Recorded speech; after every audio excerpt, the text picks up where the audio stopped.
In the spring of 1918, the Empire of Austria-Hungary, sprawled across the heart of warring Europe, faced a prospect of ruin. This war had begun as Austria's quarrel. With gaiety and cheers, the soldiers of the Habsburg Empire had marched to battle in 1914.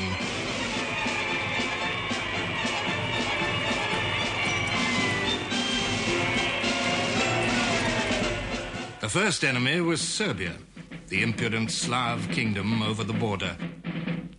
The crushing of Serbia would be a warning to all the races under Austrian rule whose national ambitions were coming to the boil. But war with Serbia meant war with Russia. Harsh realities soon dispelled the Habsburg dream. In 1914, when the Austrian armies marched to aid their German allies against Russian invasion, they met with disaster.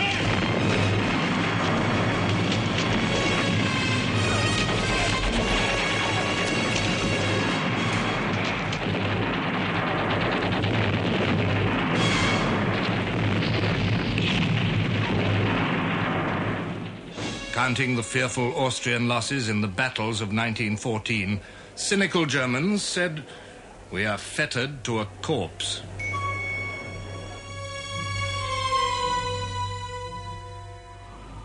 Yet, somehow, the corpse revived.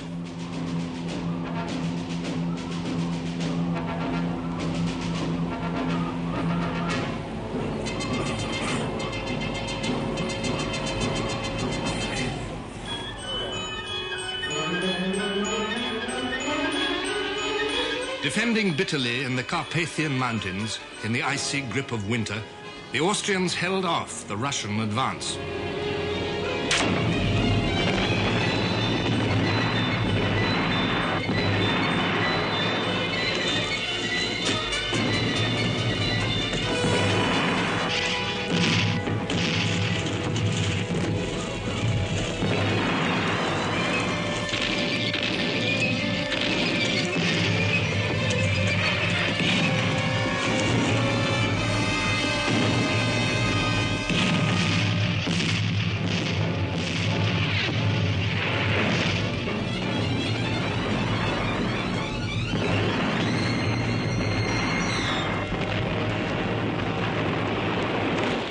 In 1915, Austrians and Germans together hurled the Russians out of Galicia.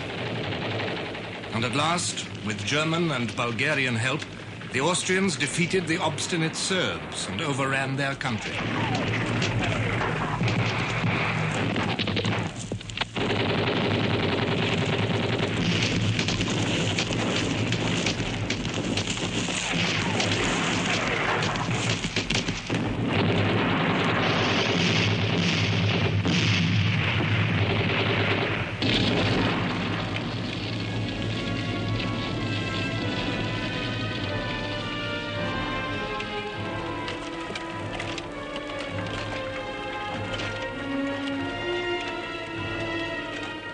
But it was also in 1915 that Austria found herself faced with another enemy. Italy, after long hesitation and tempted by promises of territorial gains after the war, joined the Allies. The Italian Prime Minister called this policy sacro egoismo, sacred egoism. For the first time in history, the outposts of two great armies faced each other across the Alpine peaks.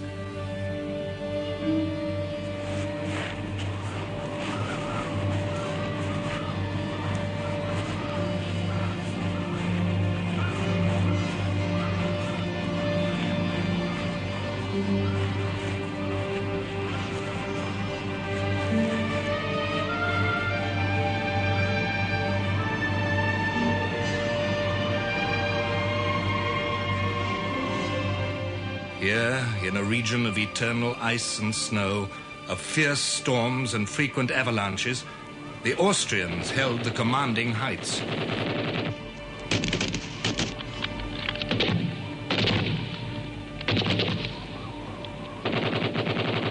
Food and munitions, everything that the armies needed had to be supplied by cable railway, or by patient mules.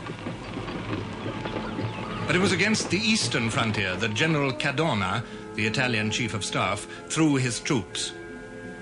His objective was the port of Trieste. The way to Trieste, across the river Isonzo, was blocked by 3 high plateaus.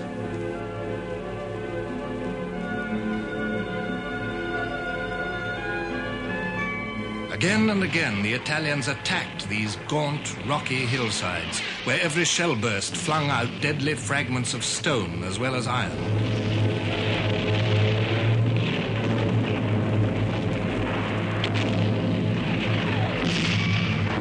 It was a battlefield, wrote Hindenburg, equal in desolation and horror to the Western Front.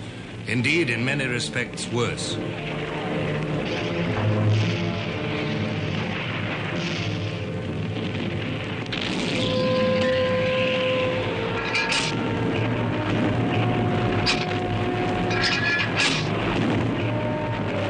By 1916, Austria was gravely weakened. In the summer of that year, another Russian offensive under General Brusilov smashed through the front in Galicia.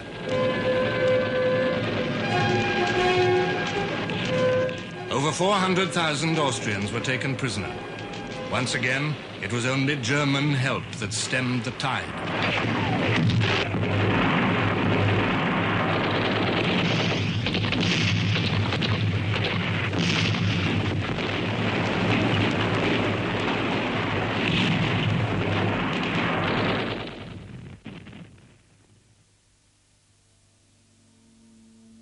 At the end of 1916, the Emperor Franz Joseph died.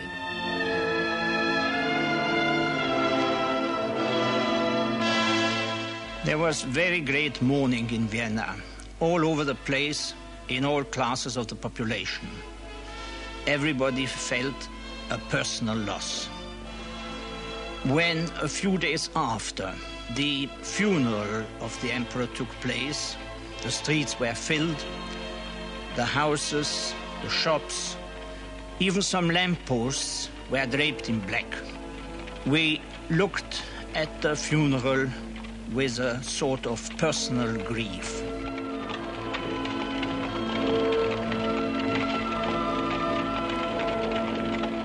The Kaiser came to pay his last respects. The kings of Bulgaria, Bavaria, and Saxony, the German crown prince, the heir to the Turkish throne, and the crown prince of Sweden, all escorted the dead emperor on his last journey to the Habsburg family tomb. It was the end of an era.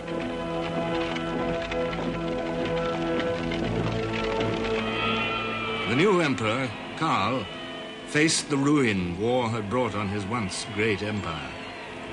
To preserve its crumbling facade from final collapse, he entered into secret peace negotiations with the French government, but they came to nothing.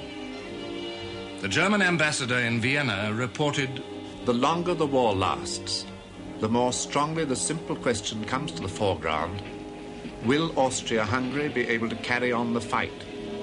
Her resources of troops are nearly exhausted. The mood of depression is increased by the economic situation. The people in the suburbs of Vienna are starving.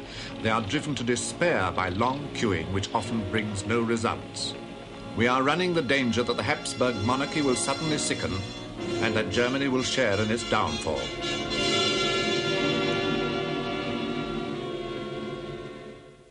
the harsh realities of the war had bound the Habsburg Empire inextricably to Germany. Ludendorff decided, the Austrian-Hungarian armies needed stiffening by German troops in order to prevent the collapse of Austria-Hungary. To send German divisions for purely defensive purposes is not a measure corresponding to our serious situation. The Austrian High Command must understand it is necessary to take the offensive. a spearhead of 7 Austrian and 8 German divisions under command of a German general were assembled secretly in the mountains in the northern reaches of the Isonzo. Their objective was to break out of the mountains into the Venetian plain.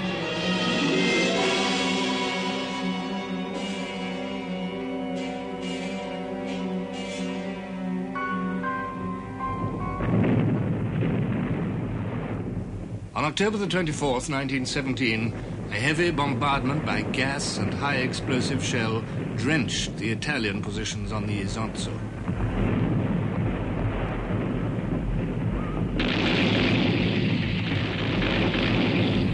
The Italian trenches, dugouts and shelters were overwhelmed in a hurricane of fire. All communications to the rear were destroyed.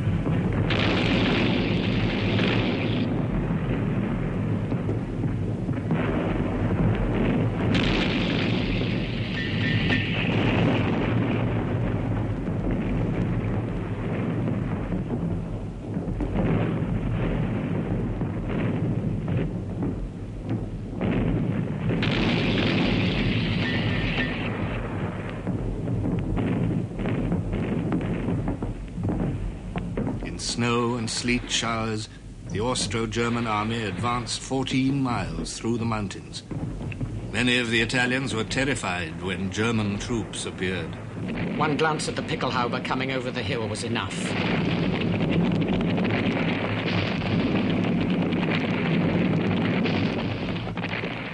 By the end of the first day, the enemy had crossed the Isonzo, captured the key village of Caporetto, and taken 30,000 prisoners.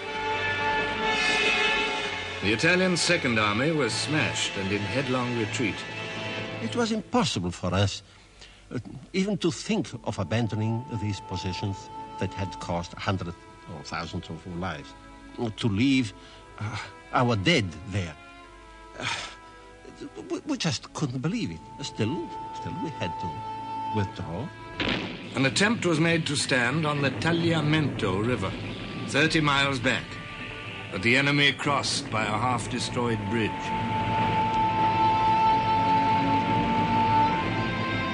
The Italians went back again, 400,000 men, along roads blocked by refugees.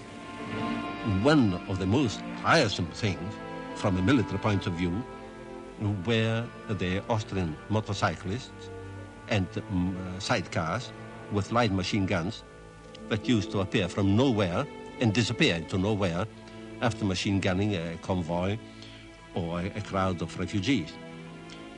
And we felt the whole time kind of shame that we had been defeated. Through the exhausted and beaten army, the word passed round. Andiamo a casa. We're going home. By 1917, the majority of Italian soldiers were weary of the war. An English officer wrote, "They were desperately tired, physically and spiritually. Their food was insufficient and was continually reduced. They had to march for days to the trenches and back heavily laden. They were often at the mercy of stupid and brutal commanders who maintained discipline by means of bestial punishment. They got a few days' leave once a year, 2 postcards a week to write home. No amusements, no relaxation, no rest." On the Piave River, a mere 15 miles from Venice, Cadorna managed to rally his troops. "We have taken the inflexible decision to defend here the honor of Italy. The Italian nation commands us to die and not to yield."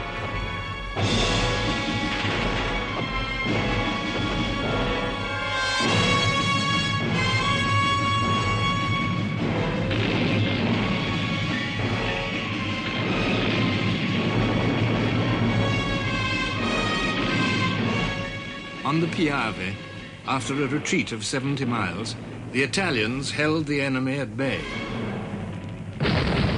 In under 3 weeks, they had lost 400,000 men, of whom 360,000 were either prisoners or deserters.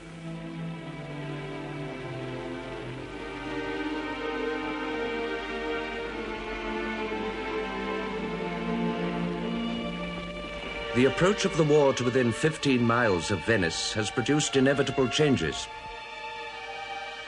The ducal palace is no more than a soulless skeleton boarded up and emptied. Such shops as are still open are selling off their goods. Those Venetians who have stayed are calm and hoping for the best. The Grand Canal with its shuttered palaces has a mournful but noble air. Most of the gondolas are gone.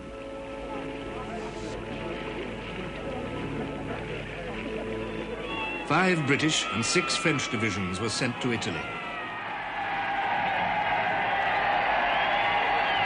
The arrival of the British was observed by the historian G.M. Trevelyan. The dull anxiety that overhung that November month seemed lifted as they marched by. I believe that the Italians, civil and military, were as cheered as I was. Looking on such men, it seemed impossible that we could be beaten. General Cadorna now gave way to the younger General Armando Diaz. Under his command, the Italian army made an astonishing recovery. The change in the heart of the country was no less remarkable. The armchair defeatists were silenced, the peacemongers put to shame. In the face of a common danger, the Italian people at last found unity.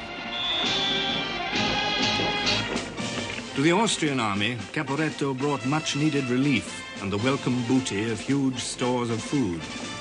It drew together its many races, Austro-German, Magyars, Yugoslavs, Czechs, Romanians, and Poles.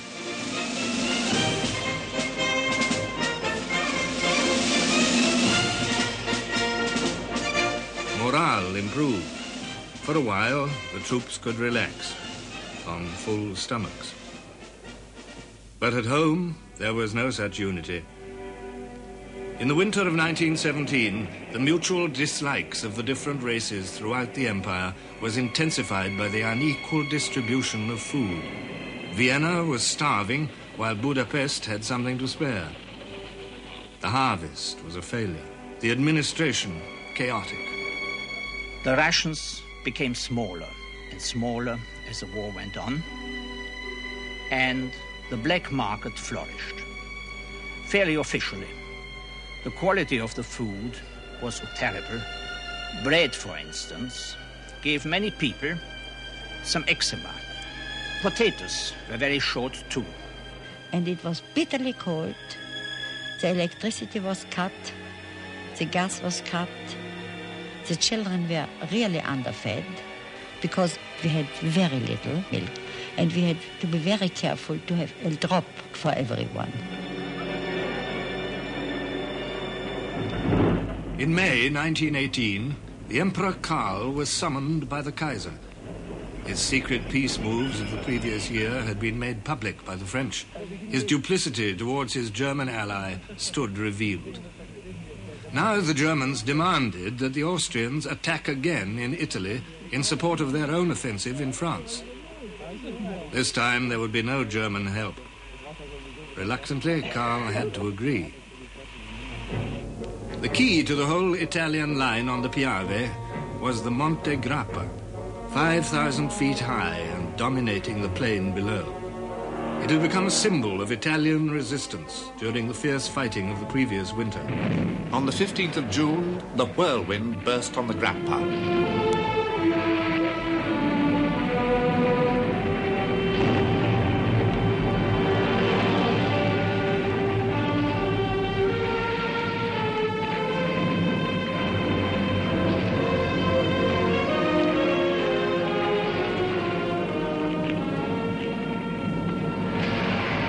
Within 5 hours, our defences were smashed, 3 of the key positions were lost, the Austrians looked down on Bassano. But the soldiers of the Grappa, worn out, decimated, dashed forward again and again to the counterattack.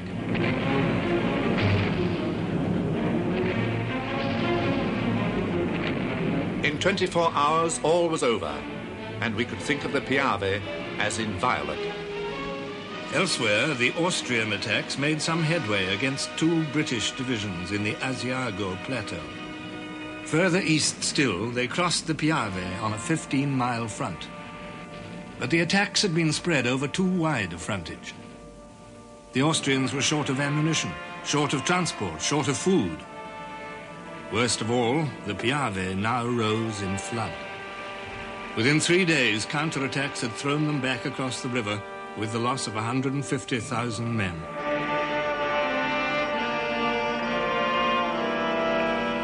On the sea, too, Austria had suffered a grievous blow. 2 Italian boats on patrol in the Adriatic torpedoed the dreadnought Sentish-Van, one of the most powerful ships in the Austrian navy. The disaster hastened the end of Austrian hopes.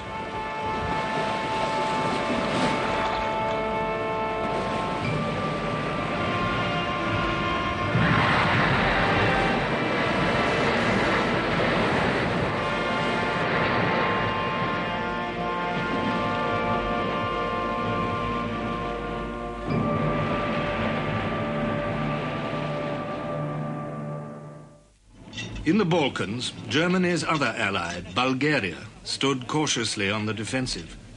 Like Italy, Bulgaria had entered the war for territorial gain at the expense of her old enemy, Serbia. In 1915, as the Germans and Austrians invaded Serbia from the north, Bulgaria struck at her flank.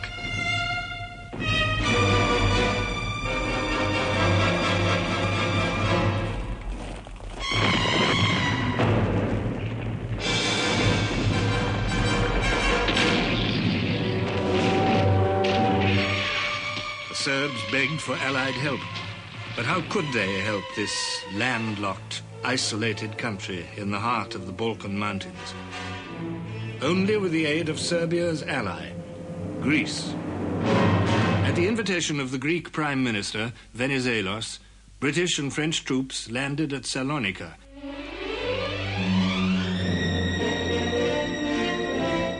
The force owed its existence more to diplomatic necessities than to the foresight of the military.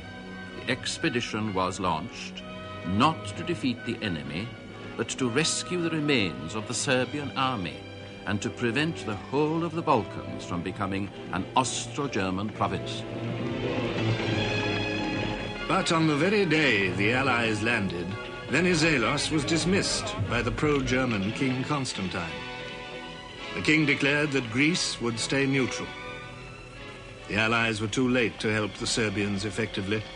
They found themselves in a neutral country teeming with German spies.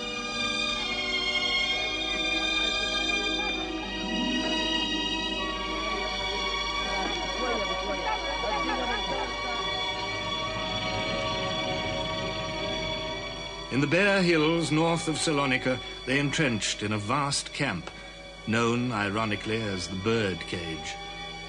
Here they waited for the Bulgarians and Germans to advance. But they did not come. All we prayed for and hoped for was, let us have some action. Let us get into things. Let us do something. We joined the army to fight for the old country, not to plouter about and dig trenches. As the troops in the Bird Cage dug and made roads, reinforcements poured into Salonika. British, French, Italians, Russians, Serbians. It was probably the most crowded city in the world, and the most polyglot. Sailors from half a dozen navies, Turks, Albanians and Greek, Balkan peasants in their rough frieze dresses, native soldiers, Algerians, Indians, Annamite and Senegalese. Salonika's cafes, cabarets, cinemas and music halls did a roaring trade. There were never quite enough for the thousands of strangers within the gates of the city.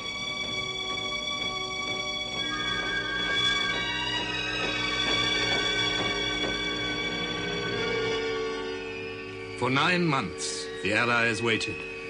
There was mistrust of Greek intentions, mistrust between the Allies, mistrust of the French commander, General Sarai.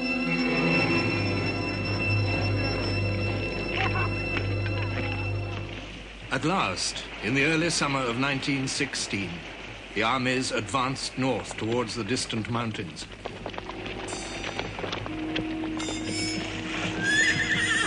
The Bulgarians and Germans had had ample time to prepare. Everywhere they held the heights in great strength. No matter where you were under observation.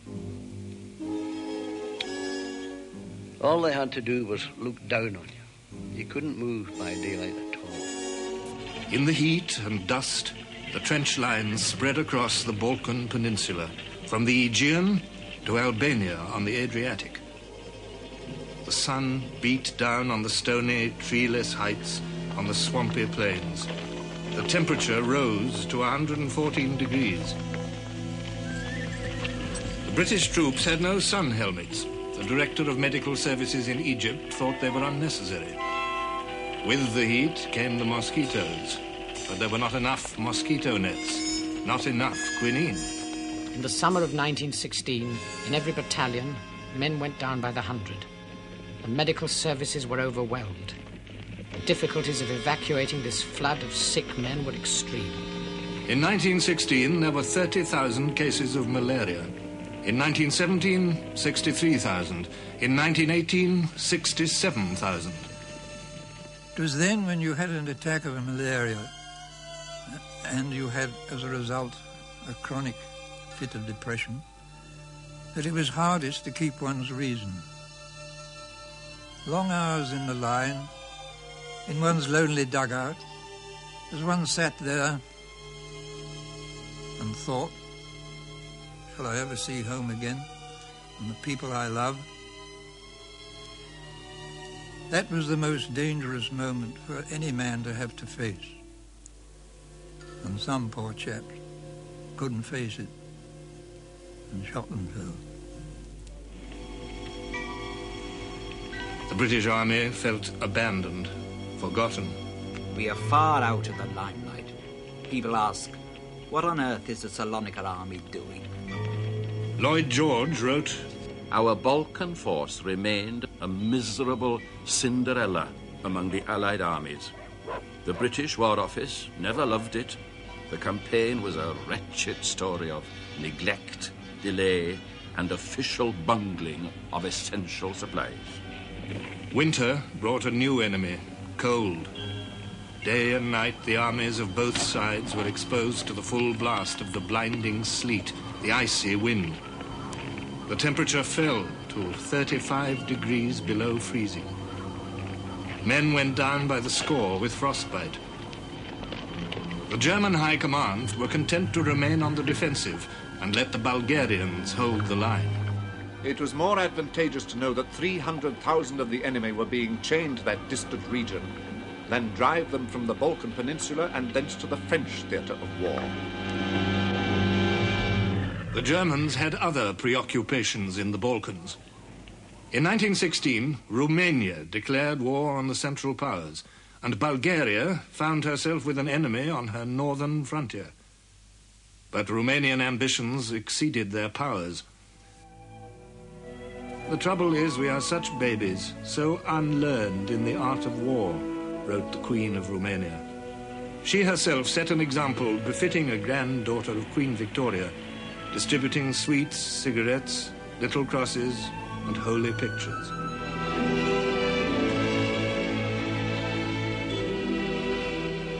But crosses and holy pictures were not enough. The Romanian army was pitifully equipped and badly led.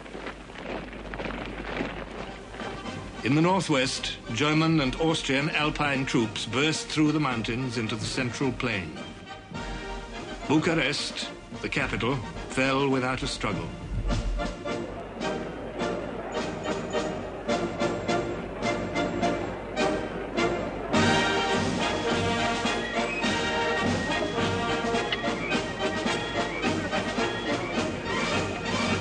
In the south, Field Marshal Mackensen, with a mixed force of Germans, Bulgarians, and Turks, had pushed up the Danube towards its mouth and captured the Black Sea port of Constanza.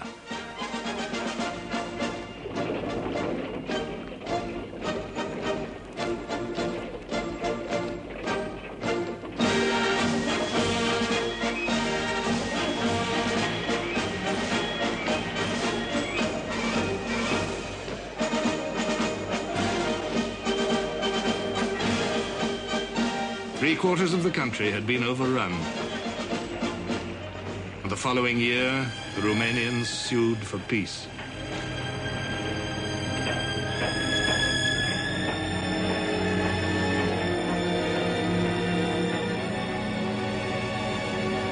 The Romanian catastrophe completed the tale of unrelieved failure for the Allies in the Balkans. They now resorted to political weapons. The majority of Greeks were neither pro-Ally or pro-German. They just wanted to be left alone. But it didn't suit the Allies for Greece to remain neutral. By political and military pressure, including an Allied landing at Athens, King Constantine was forced to abdicate. Venizelos returned as premier, and Greece was induced to declare war on the Central Powers. The conversion of the Greek army from a source of danger to a powerful ally completely changed the aspect of things in the Balkans and made a renewed offensive possible. From Corfu came other reinforcements, 100,000 Serbians who had escaped from their country in 1915. They were dedicated to avenge that terrible defeat. In the words of Lloyd George, they were ravening to be up and at the foe.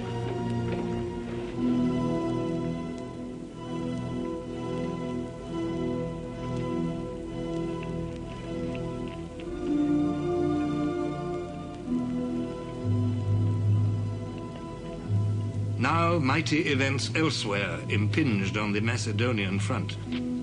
German defeats in the west had undermined Bulgaria's will to resist.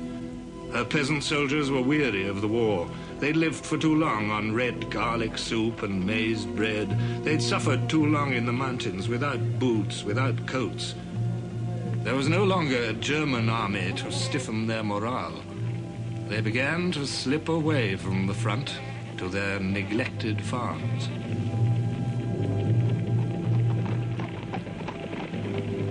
On the 15th of September 1918, the Allied bombardment roared out, and the mountains echoed with its thunder.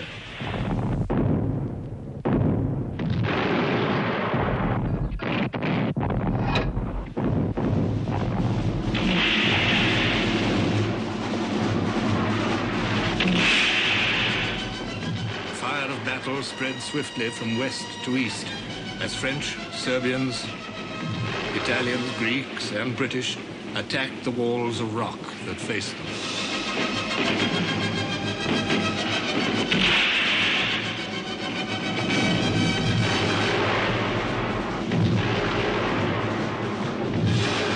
The main attack was made by the French and Serbians over mountains in places 7,000 feet high.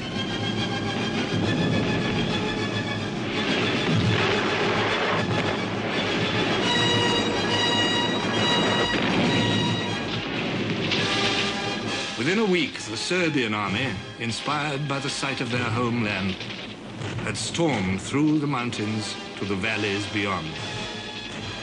Now they were retracing the path of their bitter retreat 3 long years before.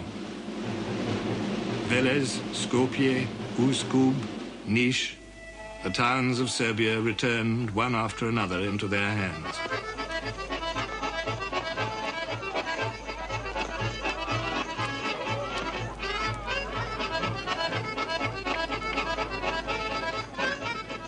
The Bulgarian commander-in-chief frantically called on the Germans for reinforcements. Hindenburg replied, "As your excellency is aware, Germany is now engaged in a most terrific struggle on the Western Front. All our forces will be required for that purpose." Only a small nucleus of German troops remained in Bulgaria, not enough to rally the demoralized Bulgarians. It was impossible to stop their career, even though the forces of the pursuing enemy were weak. The moment the enemy approached, the Bulgarians fired a few rounds and then left their lines. All along the line now, the Bulgarians were falling back, leaving behind the debris of a broken army. The situation was fast becoming unbelievable. We were on the point of rolling up the whole line. Central Europe itself was before our eyes. On September the 29th, a fortnight after the first assault, Bulgaria capitulated. The first of Germany's allies had cracked. "The Iron Thrones are falling," wrote one Englishman. The way lay open to Constantinople in the east, to the Habsburg Empire in the north. In Austria-Hungary, social discontent had reached a revolutionary pitch, as it had done in Russia. Mutinies had broken out among the Slovenes, the Czechs, the Hungarians, the Bosnians, and the Slovakians. Bad news from the Western Front fanned the discontent. The Austrians asked themselves, if Germany can no longer put up a defense, why don't they put an end to the fighting? Austrian dependence on Germany was coming full circle.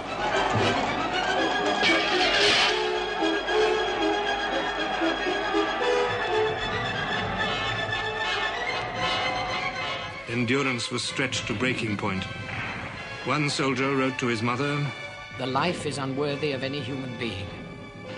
I ask myself how the motley collection of older men and young boys in their front positions endure this life. Insufficient food, tattered uniforms, no possibility of keeping oneself clean. I feel convinced that we can't go on like this."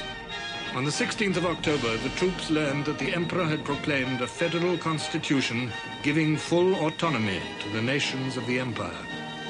It was too late. One after another, the peoples of the Empire cast off the Habsburg yoke. First the Czechoslovaks, then the Yugoslavs and the Hungarians proclaimed themselves as independent states. The tottering empire was splitting asunder. After 4 years, the shot at Sarajevo had at last achieved its true purpose. On the 24th of October, the anniversary of Caporetto, the Allies attacked in Italy.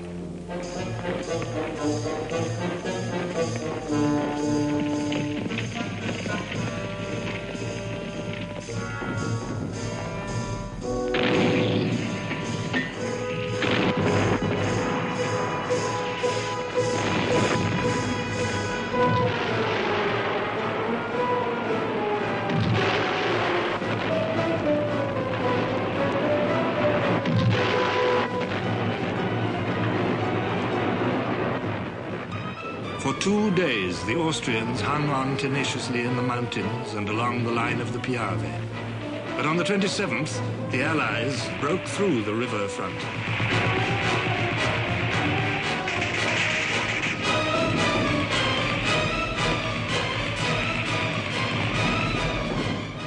Three days later, cavalry and armored cars reached Vittorio Veneto, the Austrian headquarters. The retreat had turned into a rout.